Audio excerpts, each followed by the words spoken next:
بسم اللہ الرحمن الرحیم۔ السلام علیکم۔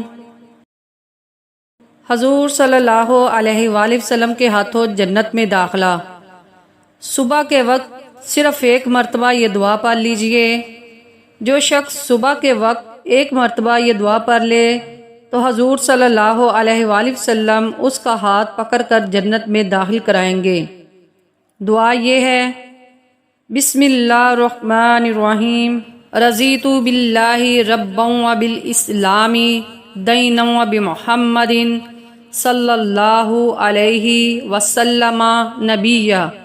ترجمہ: میں اللہ کے رب ہونے اور اسلام کے دین ہونے اور محمد صلی اللہ علیہ وآلہ وسلم کے نبی ہونے پر خوش ہوں۔ حضور پاک صلی اللہ علیہ وآلہ وسلم نے فرمایا: بد نصیب ہے وہ شخص جو والدین کی خدمت کر کے ان کی دعا نہیں لیتا اور لوگوں سے کہتا پھرتا ہے کہ میرے لیے دعا کرنا۔ بد نصیب ہے وہ شخص جو فجر کے وقت سویا رہتا ہے اور لوگوں سے تنگ رزق کا شکوہ کرتا ہے۔ بد نصیب ہے وہ شخص جو نماز عشاء نہیں پڑھتا اور دعاؤں میں پرسکون نیند تلاش کرتا ہے۔ بد نصیب ہے وہ شخص جس نے ماہ رمضان پایا اور اپنے رب کو راضی نہ کر سکا۔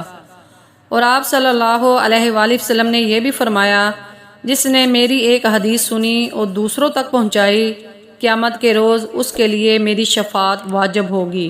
اللہ تعالیٰ سمجھنے اور عمل کرنے کی توفیق عطا فرمائے۔ آمین ثم آمین یا رب العالمین۔